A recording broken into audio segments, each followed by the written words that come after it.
I go there? C'est fait? Good morning. Welcome to CSIS. I'm John Alterman, the Senior Vice President, the Brzezinski Chair in Global Security and Geostrategy, and most importantly for this program, the Director of the Middle East Program. It is my great honor and pleasure to introduce to you the Foreign Minister of Algeria. Ramtane Lamamra has served as the Minister of Foreign Affairs since September 2013. He has served his country with distinction in a number of key diplomatic posts in the US and Africa, as well as in international agencies. He previously was elected and served as the African Union's Commissioner for Peace and Security. As Commissioner, he led the AU's efforts to resolve local conflicts, including the crisis in Libya. If you're looking for a new job, I think that crisis is not yet resolved. Prior to taking up his position at the AU, Ambassador Lamamra served as Secretary General of the Ministry of Foreign Affairs. From 1996 to 99, he represented Algeria as the ambassador to the US after serving for 3 years as the permanent representative at the United Nations. From 1992 to 93, Ambassador Lamamra served as chairman of the Board of Governors of the International Atomic Energy Agency. He graduated from Algiers National School of Administration in 1976. We have a lot of key issues for the United States that pass through Algeria, where Algeria has a useful role. Algeria has its own concerns and issues. We are delighted the foreign minister is here to talk with us about them. I understand that there is enough to keep us through lunch, but he's going to try to just give a short overview to start with, and then we'll open it up for discussion. So I give you Ambassador Ramtane Lamamra. Thank you very much. Thank you. Thank you, Joe. Thank you. Well, good morning, ladies and gentlemen. Thank you, John, for those kind words. You may have guessed from what he said that having been appointed foreign minister a year ago, I needed to come here for my graduation. So I was just a trainee foreign minister for the last year. So now has come the time for me to get my diploma from this prestigious institution. So thank you for giving me this opportunity to interact with such a group of friends interested in the dynamics developing in our region. The topic, of course, you have it in front of you, but I would like to frame it in such a way that it reflects more what I thought I would have to say. I would suggest that you would allow me to have this discussion centered around Algeria's key role in the Maghreb and Sahel regions as a security providing country. First, I believe that Algeria and the US, because I was supposed to say a few things about the bilateral relationship, but I would just overfly the rich common heritage with the US in bilateral relations merely by pointing to a few things. First, Algeria and the US have been sharing values relating to independence, self-determination. A city like Al-Qaeda in the Iowa state refers precisely to that convergence of values. Algeria and JFK, of course, it is well known that as senator in 1957, he stood up in Congress and spoke openly for the independence of Algeria, ignoring, of course, voluntarily the interest of a NATO ally that was France. So we highly appreciated that. And some of the public squares in Algeria named after him are testimony to the gratitude that the Algerian people feel towards JFK. And then Algeria and the US have been joining hands in bringing about, in 1979, 1980, a peaceful end to the 444-day crisis of the US embassy in Tehran, Iran, where 52 diplomats, as you know, have been kept hostage for all that amount of time. Algeria and the USA sharing strategic interests, building a strategic dialogue launched 2-3 years ago on a large spectrum of key international and regional issues, including an effective and action-oriented counter-terrorism cooperation. I would suggest to you few key factors of Algeria's, what I would call Algeria's leadership features. They have to be found, obviously, in the geography, in the history, in the culture, and in the way the Algerian people interact with their partners. First, geographically speaking, you all know Algeria is located at the crossroads between Africa, Middle East, and Western Europe. It has the largest territory in the continent of Africa as well as in the Arab world.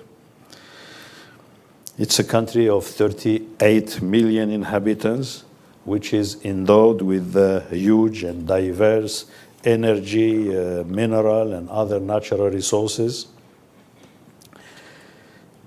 It is a peaceful country, deeply attached, peaceful people as well, deeply attached to their identity, which is, as you know, Arab, Berber, and essentially a Muslim people.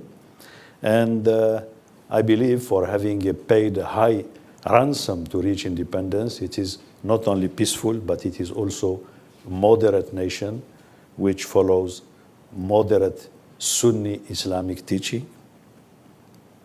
And of course, as you all know, Algeria has led a heroic liberation struggle that nurtures, even now, a never-growing prestige and soft power with a number of people. Algeria has resolutely adopted and practiced a good neighborhood policy with all our neighbors. As a matter of fact, we have, in the 70s, when President Bouteflika was the foreign minister, developed a practice of concluding treaties of what we call brotherhood, good neighborliness, and cooperation with all our friends and neighbors. And that has been extended even to some of our Southern European partners and friends, concluding treaties with Portugal, Spain, and Italy, named friendship, cooperation, and good neighborliness. So, as you all know, Algeria has mediated or helped resolve peacefully a number of international disputes and crises. And I would suggest also that Algeria has, in strategic terms, defeated terrorism. And it is currently developing a vibrant, multi-party democracy outside of the so-called Arab Spring phenomenon. Obviously, Algeria enjoys a high-quality, well-experienced, moderate, broad, and forward-looking leadership under President Abdelaziz Bouteflika, who has served Algeria as foreign minister for 14 years and who has been deeply involved in international affairs, and he has a very extensive knowledge of the dynamics of international relations as well as history.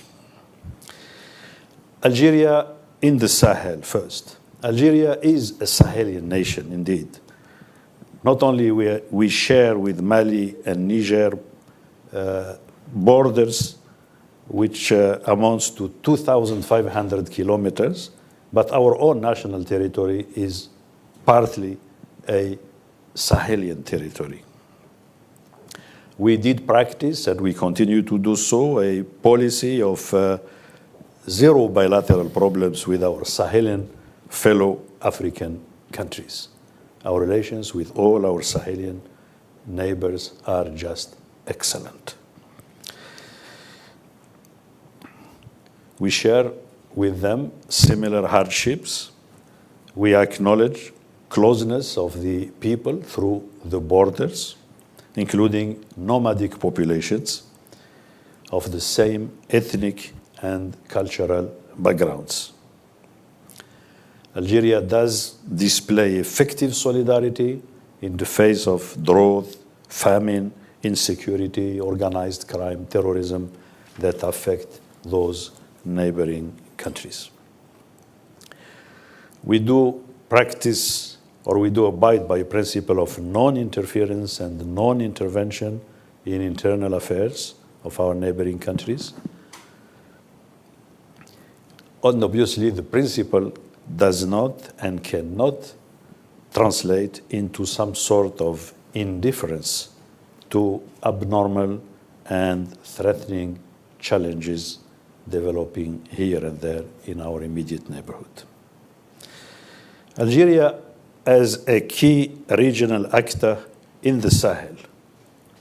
Algeria has an active contribution in efforts aiming at operationalizing the African Union peace and security architecture in the Sahel geostrategic space.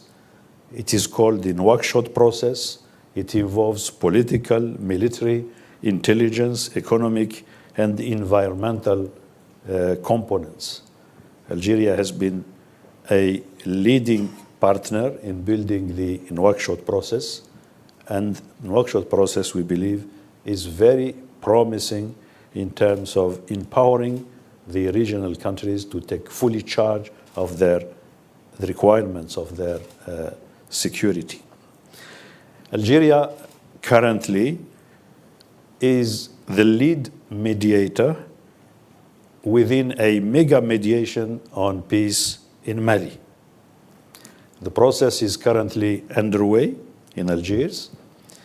It has already achieved some initial results, a roadmap for the entire process, which codifies the principles that should govern the negotiations, that has a time frame, as well as defines the mediation and the parties, declaration on cessation of hostilities. Both important documents were concluded back on the 24th of July this year. Negotiations now in Algiers take place within 4 negotiating groups: political institutional issues, defense and security, economic, social, and cultural issues, humanitarian situation, transitional justice, and national reconciliation. A creative and effective mediation mechanism was put in place. It provides for Algeria taking the lead, plus 4 countries in the region having direct stakes in the process, that is Burkina Faso, Mauritania, Niger, and Chad, and 5 international organizations deeply involved: the United Nations through MINUSMA, led by Bert Koenders, the African Union, the ECOWAS, the European Union, and the Organization of Islamic Cooperation.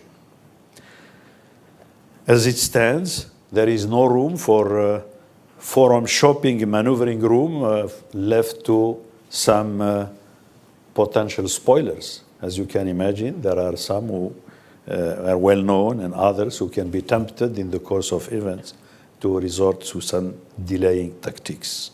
But we are fairly optimistic and will proceed with this very important and challenging task. Algeria in the Maghreb. First, as you all know, and I salute my friend, the ambassador of Tunisia, for being here, Algeria is the central Maghreb. It was named this way throughout history, and today geography assigns to Algeria that location. It is the only country sharing borders with all the other Maghrebian countries. It is the largest in terms of space. It is the most populated. Algeria has a deep commitment to the unity of the people of our region, Maghreb. Algeria displays strong solidarity, mutual respect to all the people of the region. We do acknowledge that we can and we do have differences of views on a number of important issues. We can have also conflicting interests, but those should not, cannot lead to unilateral actions or leaps into the unknown. We believe that wisdom should always prevail as the unity of destiny of all our people engage us to do our utmost to resolve peacefully our differences, whatever their nature and their seriousness could be. Of course, our region, like many other regions, has tried to move towards integration. We have established the Ummah, the Union of the Arab Maghreb. It is an integration tool which, let me be very frank about it, which has not been made in a position to fulfill its potential. So For the last 25 years, the Ummah was there.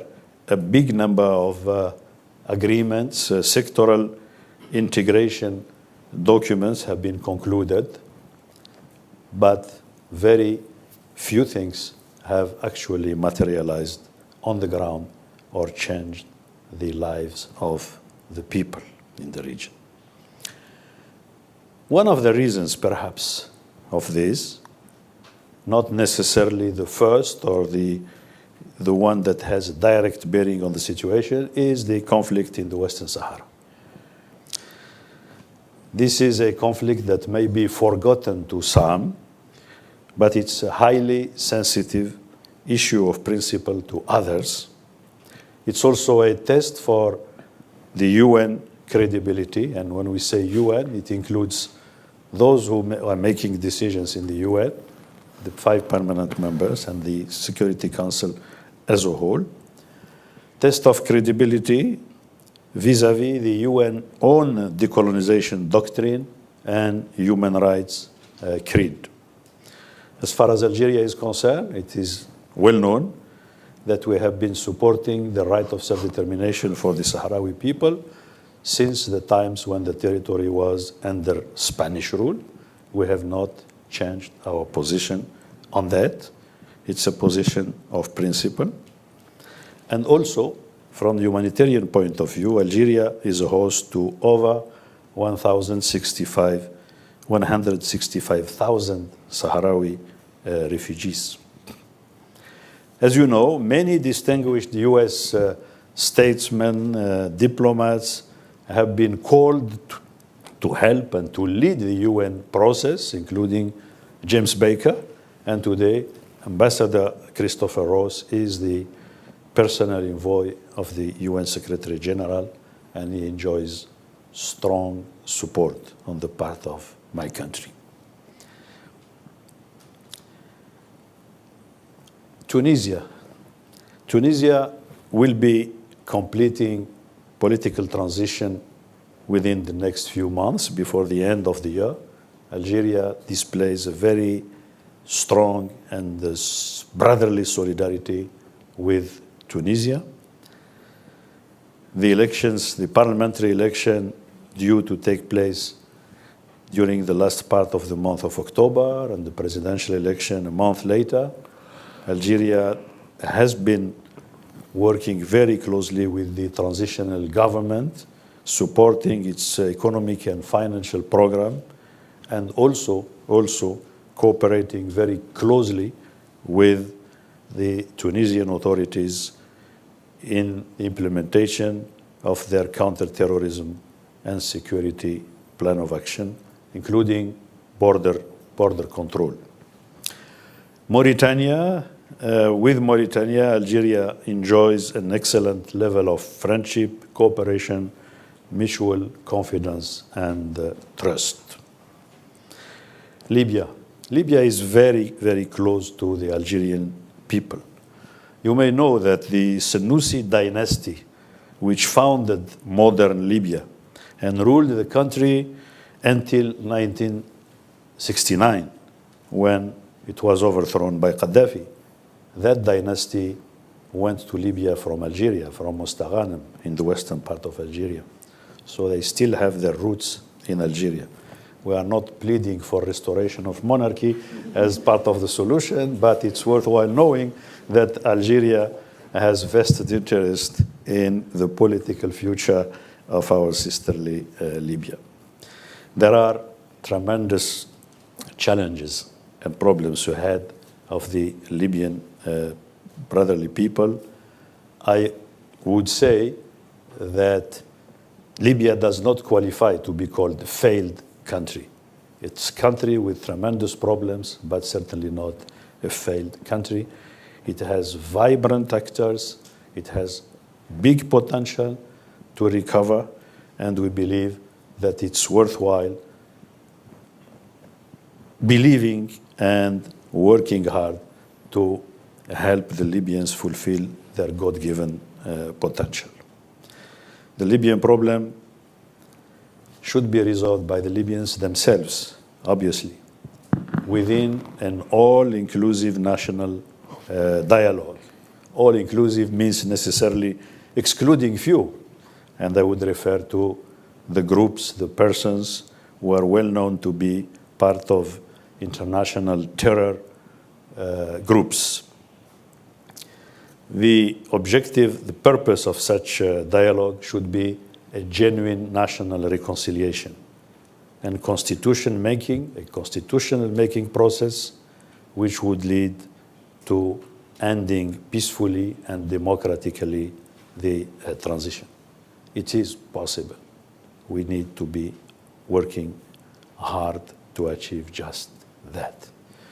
You have certainly heard Algerian officials voicing our strong opposition to foreign intervention, military intervention in the country, to interferences that would lead to adding complexity instead of helping to resolve the problem.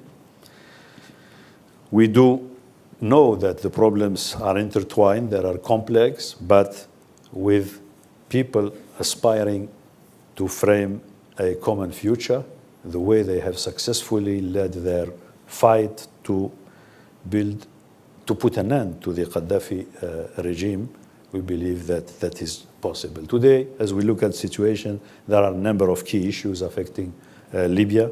First, the nature of the crisis, we need to be very clear about it. And of course, if we know clearly, we understand clearly the nature of the crisis, we would know also about the nature of the solution.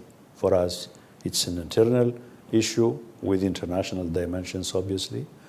Terrorism being an aggravating factor, illegal immigration, a set of trans-border crime, but the situation basically remains an issue of governance and security affecting the Libyans themselves. So there is what I should call the security emergency in the country. I believe that Security Council resolutions have defined the framework for putting together a ceasefire that would be lasting, for putting an end to the providing of ammunition, weapons, spare parts. The resolution, I think, speaks very clearly about all these aspects. The third dimension would be to resolve the institutional dimension of the crisis. As you know, today we have two parliaments, we have two governments and several armies in the country. Of course, not all of them enjoy the same level of legality, but when it comes to legitimacy, I think it would be fulfilled once everybody would reach out to others and they would sit together and try to take the decisions that would generate quietness and the willingness to compromise on problems that should not be obstacles to a genuine reconciliation. So the parliament, of course, elected, which has taken its provisional headquarters in Tobruk, is legal, and we have to try to extract from this parliament all the measures, including, in particular, the abolition of the law passed by the previous Congress on the exclusion of all the people who have been working for Gaddafi for 42 years at a certain level. We believe that that has generated frustrations, and that has led also to adding to the violence which was brought from the outside. So democracy, legality, legitimacy should be key in all our interactions with the Libyans, instead of thinking in military terms and in militias here and there to be reinforced by foreign aid. We believe that those countries which intend to conduct proxy wars and to express their rivalries on the territory of Libya should refrain from doing so.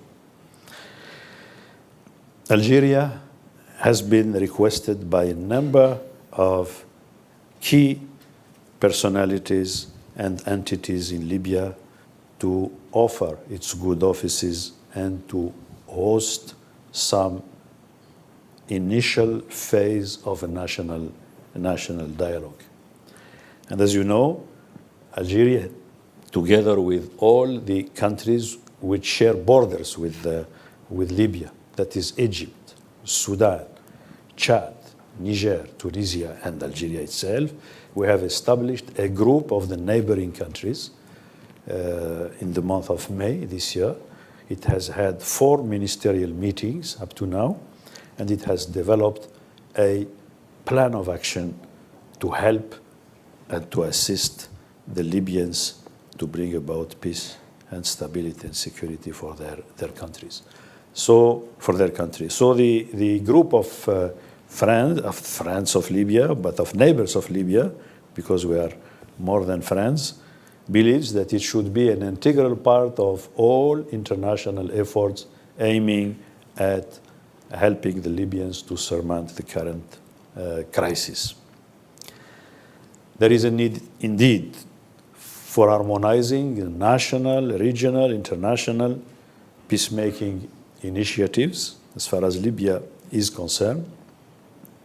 I believe that the meeting that took place a few days ago in Madrid, bringing together the Libyan acting government or transitional government with 5+5 and the number of neighbors, or all the members of the neighbors of Libya, actually succeeded to put down in its conclusions a number of key guiding principles and objectives to help resolve the problem.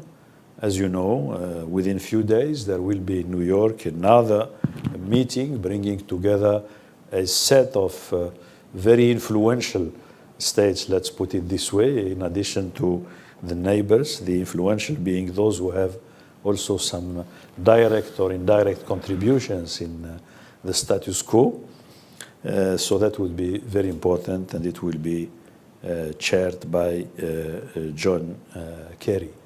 I understand the UN Secretary General also will be having some side event during the first week of the General Assembly, that is later next week. So, as far as Algeria is concerned, we will do everything possible. I think it's our duty towards the Libyan brothers to help bring together all those Libyans who can make a difference through a dialogue, putting aside their differences, their ambitions, their ideologies, and focusing, and of course, condemning and considering and rejecting violence and terrorism, accepting pluralism and democratic processes to gain access to political power. Those Libyans will be, since that is their wish, most welcome in Algeria to sit together and to lay the foundations for a more comprehensive dialogue that hopefully will take place in Libya itself, within or around the legal institutions that they have put together.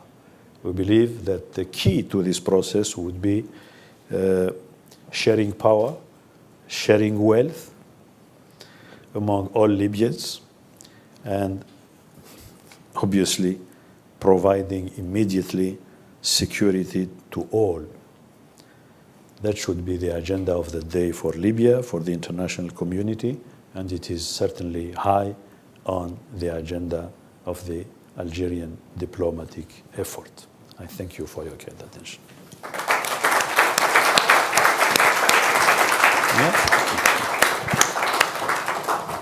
Mr. Minister, thank you very much for those comments. Pleasure. You have a busy job. Indeed. I appreciate your taking the time to see us. Am I graduated? You will tell me at the end. If I had a diploma, I'd give you one.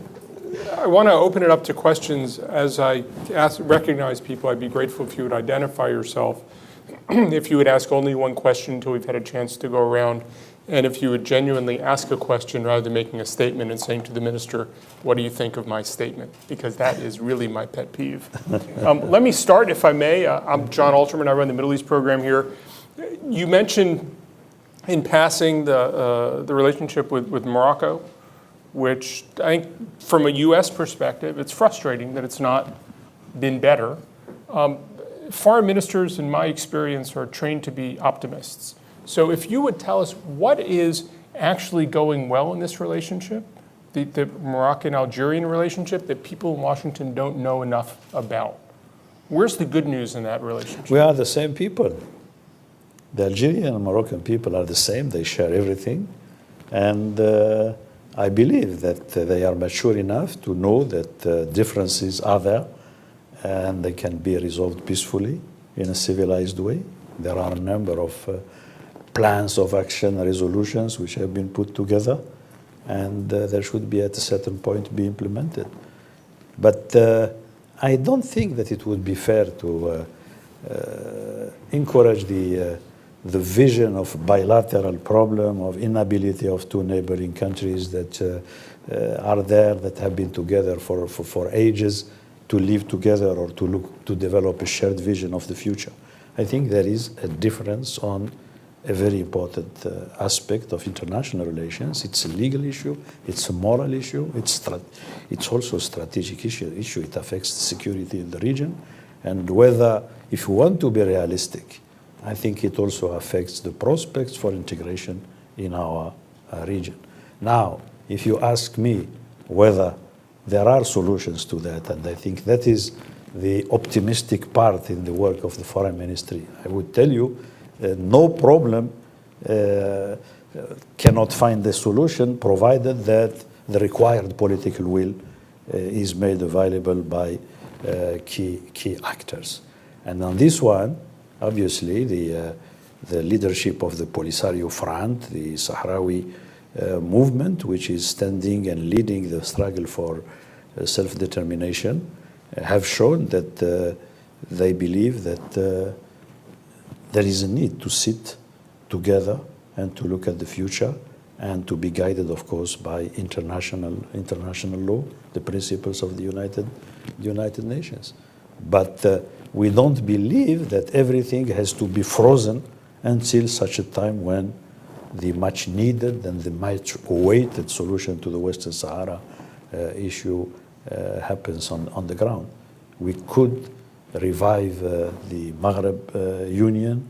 We could improve the bilateral relations between the two countries. We don't have, as far as Algeria is concerned, any linkage with the Western Sahara issue. We are there to express freely our views in a democratic setting, and at the same time to develop and to pursue shared interests with all, including Morocco, obviously. I turn to you. We have a microphone coming, if you would.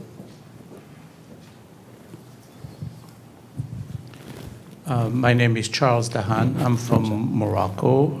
I grew up with also Algerian. I had family from Algeria. Same people. So we are the same people. I just want to follow up on the question about Morocco. I know as a Moroccan, I look at Algeria as a brotherhood and a good neighbor. And the question that I have that it's hard to understand is why the border is closed, why there is this tension that could be resolved if all the parties would sit down as, do we need a family counselor? You know, as a diplomat, I always try to be part of the solution and not part of the problem. So I can tell you about the history of the border. I can tell you the Algerian side of the story. It's quite convincing, believe me. But now we should look at the future.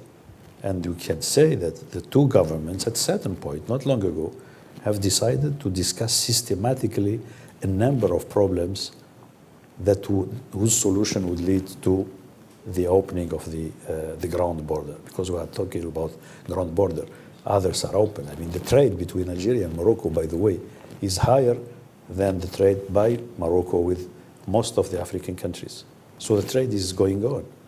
It would be wrong to have the perception that everything is frozen in the relations between the countries. No, there are still people engaging and getting married from both sides. So don't worry. I mean, life continues. Now, but these are serious issues. They involve security, economic interest, and so on.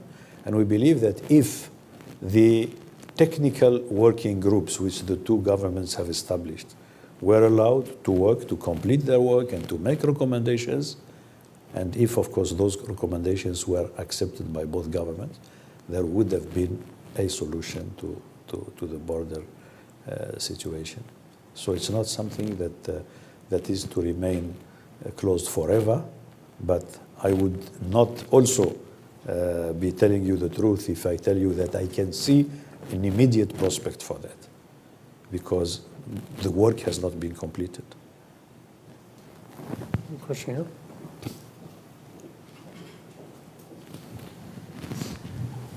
Thank you, Mr. Minister. It's great to have you here at CSIS. I'm Chaim Malka. I'm a senior fellow with the CSIS Middle East program. Earlier, before your presentation, we were talking about how the Maghreb is interacted with the Middle East, the broader Middle East, in many more ways than people recognize or understand. And you spoke about the Maghreb and the Sahel, but I wanted to ask you about what's going on farther to the east in Syria and now Iraq, and the attraction of many young North Africans going to fight in the jihad in Syria and Iraq. And we hear about the Tunisians, the high number of Tunisians, the high number of Moroccans. Can you tell us a little bit about the numbers, your assessment of the numbers of Algerians that are going to fight with the jihadi groups in Syria and Iraq, and then what impact that will have on Algeria and the Maghreb more broadly when they start to return? Thank you. Well, I think all of us in North Africa, in the Maghreb, we feel very much involved in the Middle Eastern issues. We certainly share the feelings of our Palestinian brothers, especially this summer, the 51 days of bombing and the tragedy that has developed. Most of our people in the streets of Algiers and elsewhere have been demonstrating and have been showing their full solidarity with the Palestinians. And it has a link with your question, because most of these extremist groups were born out of frustration, and directly or indirectly, they have a link with the Palestinian issue. So if we want to handle seriously this issue, let us join hands and work very seriously to bring about a lasting peace in the Middle East, with the two states living side by side peacefully, as you know. So that is the first answer. Focusing on individuals participating in this terrible adventure is one way of looking at it. And it's quite understandable for the intelligence community here and there, for all of us. After all, ministers of foreign affairs are in charge of managing their communities abroad, so we need to know what our people are doing outside of our borders. But obviously, this is a phenomenon that is linked to deeply rooted causes, and you need to address the underlying causes if you were to resolve the problem. So jihadism is well known. I mean, it has become very famous and very, a phenomenon of big magnitude during the Afghanistan war. We know all how did it develop, and most of the terrorists then who came back to Algeria carrying proudly the name Al-Afghani attached to their first name were responsible for the tragedy in Algeria. So clearly, foreign combatants, foreign terrorists coming back to their national countries is a very serious danger, and that is, it has to be taken that way. I believe, I cannot be 100% certain, I believe that Algerians have come to realize that terrorism does not have future, that extremism will be defeated at one point. I think it has been defeated in Algeria. If you look today at elections, you will see that those moderate Islamist parties, some of them have even colleagues in the cabinet, in the government sitting next to me, but they are decreasing in terms of share in the electorate. They are losing seats, they are losing in terms of voices ballots that they collect within the people. I think this is a reaction by the Algerian people to what they have seen in our own recent history. And that is likely to develop also elsewhere throughout the Arab world, given the magnitude of the crimes which are attached directly or indirectly to the ideology that nurtures Islamism. So if you're asking me about numbers, from Algeria, it's in the hundreds, few hundreds. It's not 300-400 people. But the phenomenon has, I think, now a very, very far-reaching significance with the non-Arab people, citizens who are now attracted in this dangerous adventure. I think in the past, people tended to say that it was among the North African communities, let's call it this way, in Europe, that these extremist groups could hire people, though they carry citizenship from those European countries, but they are still linked to their countries of origin. But now you have people whose origin is European or American and who are attracted to extremism, and you see the way they behave in these horrendous killings that they commit in front of cameras. So I believe that it is an issue for everybody now. Obviously, I should have said it before anything else. Terrorism is not inherent to any religion or to any country in particular. Terrorism is terrorism. A number of factors lead to that, including marginalization, frustration, lack of education, lack of opportunity, you name it. So one has to take a very broad vision at this phenomenon. But I share, of course, the concern that when these people come back to our countries, it's definitely a major problem. Just to pick up, do you have a sense for how many Algerians may be active fighting in Libya, and how many Libyans maybe who are militants are finding refuge in border areas of Algeria? It seems to me that the Algerian terrorists are francophone. They tend to be seen in the Sahel region more than in the Middle East. It seems to me. But yes, we do have some in Libya and Tunisia. There are some Algerian terrorists in both Libya and Tunisia. And any spillover back into Algerian territory in your judgment? Well, here again, it's impossible to certify that a land border in Saharan landscape can be closed hermetically, but I think we are just trying to achieve that. The means and resources that the Algerian government has mobilized to that effect is just beyond any calculation. I mean, you cannot tell you about the numbers and the resources and the logistics that are involved. And that is why, quite frankly, we say that we want to be, and we want to be seen and to be felt as a security and stability provider in our region. If you consider that Algeria has 7,200 kilometers to monitor, and that most borders are not quite, they are quite animated, it shows the degree of mobilization of the security apparatus, the armed forces, and also the sacrifices which are made in terms of budget appropriations, resources, and so on. So the fight against terrorism is one of our priorities, and I believe that we are very much encouraged by the results that we have achieved at home, and therefore we believe that there is no reason why our immediate neighboring countries could not succeed in defeating terrorism, but they will have to make sacrifice as well. I have a question right there. Garrett?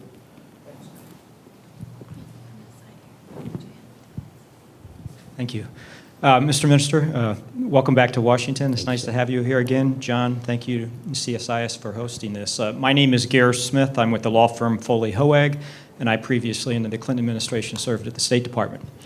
Algeria has shown significant regional leadership with respect to resolving the crisis in Mali, in supporting international human rights standards with respect to the rights of the Sahrawi to self-determination, and most recently with respect to the crisis in Libya. I know that you will be meeting with Secretary Kerry, and I wonder, in your mind, what is the most constructive role that the U.S. government can play in helping, working with Algeria to resolve the crisis in Libya and to ensure that the Sahrawis' rights to self-determination are protected through the United Nations and other international organizations? Well, I have already seen Secretary Kerry last night, so if you have a good piece of advice, I'll be seeing him again in New York, so please share it with me. Very good. You can be helpful, Gary. No, quite frankly, the partnership that Algeria is developing with the U.S. is an all-encompassing partnership. It's a strategic dialogue. Secretary Kerry was in Algiers back in April. He has had extensive discussions with President Bouteflika, who has developed in front of him his vision of our region, as well as the vision of extremism and all these things. And we did agree that there is a room for not only common thinking upon all these issues, but also reinforcing our action-oriented partnership in counterterrorism and in promoting just and fair solutions to all these issues that we have in mind and which have been mentioned during this discussion. So the sky is the limit. I mean, our bilateral relations from shale gas now, which is something new on the agenda, to promoting our cooperation in the area of defense and security, but also an American school opening its doors in Algiers, reopening its doors in Algiers, signaling that the perception in the States is that the situation in Algiers is back to normal. So many issues, very concrete issues, but obviously the focus is on the crisis that we have been discussing on Libya, what to do concretely in the near future, because time is of the essence. On Mali, what contribution the U.S. can bring to push forward the process. We enjoy good support from the U.S., from the Security Council in general. We need them to be seen as encouraging or pushing the parties to be more flexible and more ready to compromise on a number of issues. Obviously, on Palestinian issue, we appreciated highly the efforts made by Secretary Kerry, and we deeply regret that those efforts have not been crowned with the success that they deserve. And we do hope that such an effort will be resumed at a certain point, and the sooner the better. So, of course, Iraq, Syria definitely are high on the agenda, and we develop very candidly with our American friends our vision, which perhaps is broader than what we generally hear about. It's not the kind of Manichaean approach that you usually see in some places. Ours is more nuanced, and it tends to take on board some key factors that were forgotten not long ago, and which have produced the foreseen effects that we were talking about not long ago, 3 years ago, about Iraq, about Libya. We have had a chance to warn some of our partners about the consequences of some ways of terminating the crisis instead of building on a peaceful and inclusive transition. In both cases, I believe the other options have been taken. As far as Syria is concerned, we continue to believe that some peaceful and inclusive transition is possible, and some dialogue with everybody in charge should be contemplated. So there is a variety of issues that we try to bring our friends and partners to address, thinking outside the box. Thank you.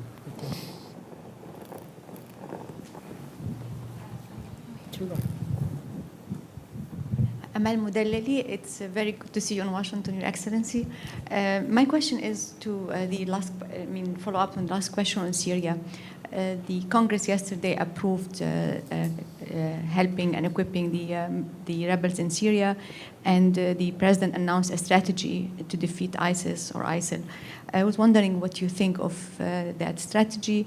Do you think the coalition that has been assembled will be able to defeat ISIS? And is this the right way to go to solve the problem? Thank you.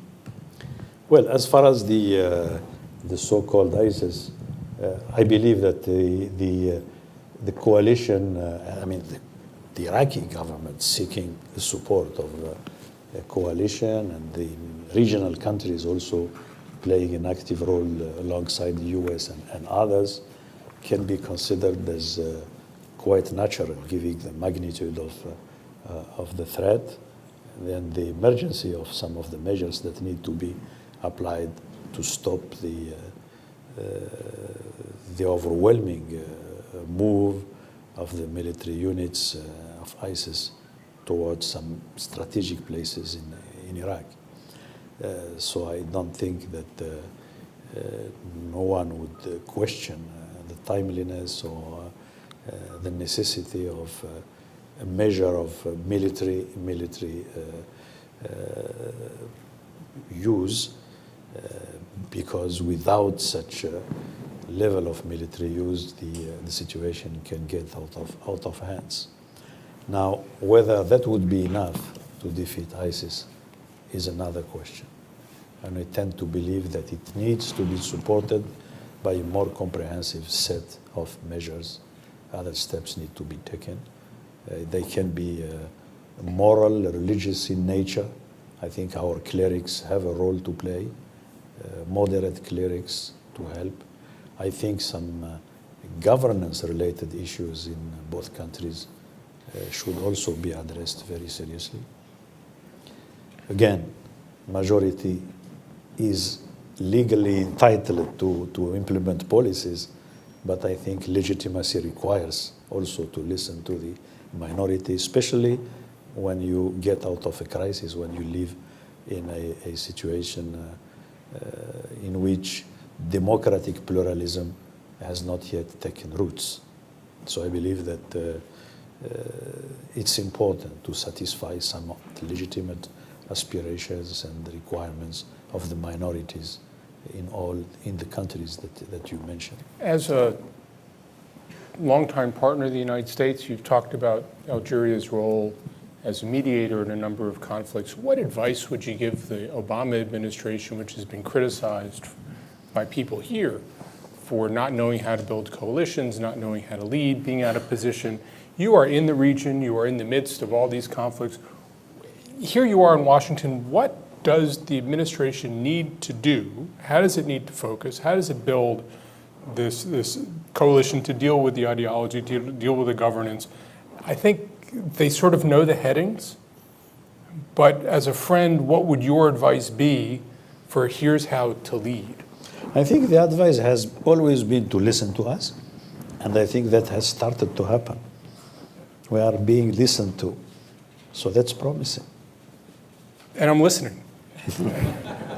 Well, I mean, a certain degree of discretion is useful if you want to have an impact on the administration, as you know. I do. That's your final answer. Okay. Short one. Good. Hi, Karim Mizran. I'm Senior Fellow for North Africa at the Atlantic Council. Thank you very much for the frankness of your intervention, Mr. Minister.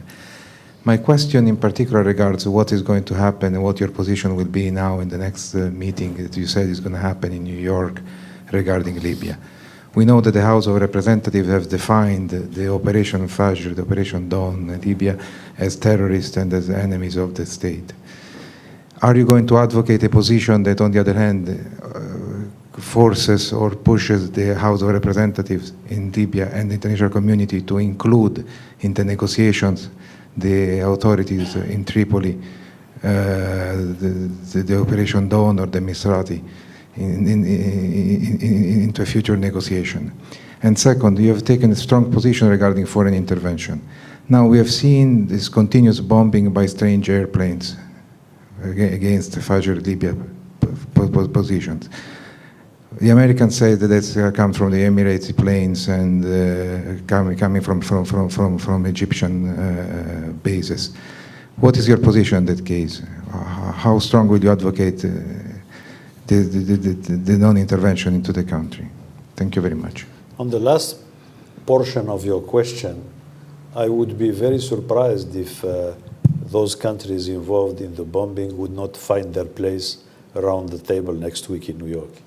So I believe that they will be there, and Secretary Kerry has certainly launched an invitation to them, and so they will be there ready to contribute, I think, in a spirit of resolving the problem, not escalating it. As far as Algeria is concerned, we stand firmly with those who believe that there is a room for dialogue. Exclusion has never been a good recipe for success. Of course, it is one of the problems to identify the people who are willing to dialogue and to then have an impact on their respective camps. We think that we have been interacting recently with a number of them as neighboring countries, bilaterally, also as Algeria. And it is quite possible to have not necessarily everybody that has a gun in Libya, but some people who can have an influence, moderating influence on the militias and other armed groups, with the exclusion of those who exclude themselves, those who are affiliated to Al-Qaeda or to Daesh, or those nobody wants to invite them anywhere, at least not to any civilized place. They can be invited to jail if they are ready to go in. Except for those people, I believe everybody else, including the former Qaddafis who are here and there, some of them also have been playing a military role recently. Others are ready for a political role. So those people also should be participating alongside the liberals and the Islamists. I think it's quite important.